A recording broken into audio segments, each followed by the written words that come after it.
So it is important for each of us to read through Deuteronomy 2 at our own pace and find the verses that means something more to us.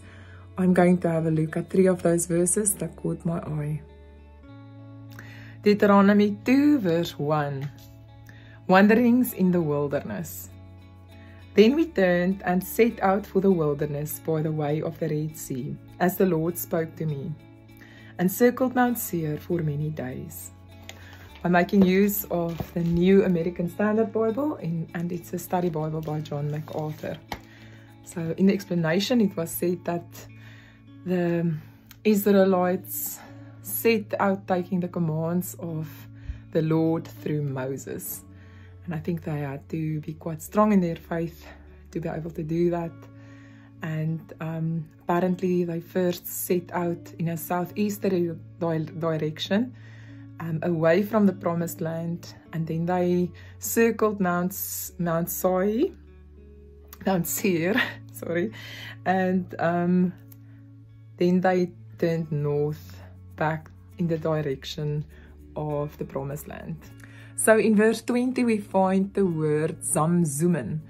Apparently it was a term that the Ammonites used to describe their precursors in their land.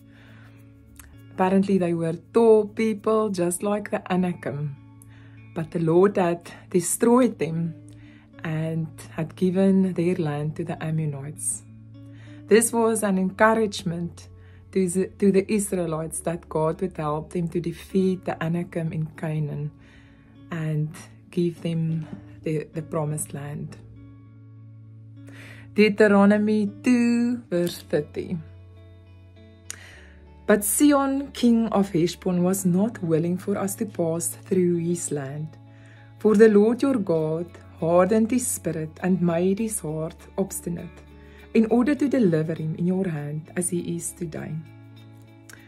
So apparently Sihon had, out of his own conscious will, decided that he will not let the Israelites go through on his land. And God was just confirming what he had already seen in the heart of Sihon, and that was arrogance against him and his people. I think by looking at these verses, I will choose to have faith and trust in God that He will direct my paths, and I will also know that He will make the load lighter and He will help me in times of battles.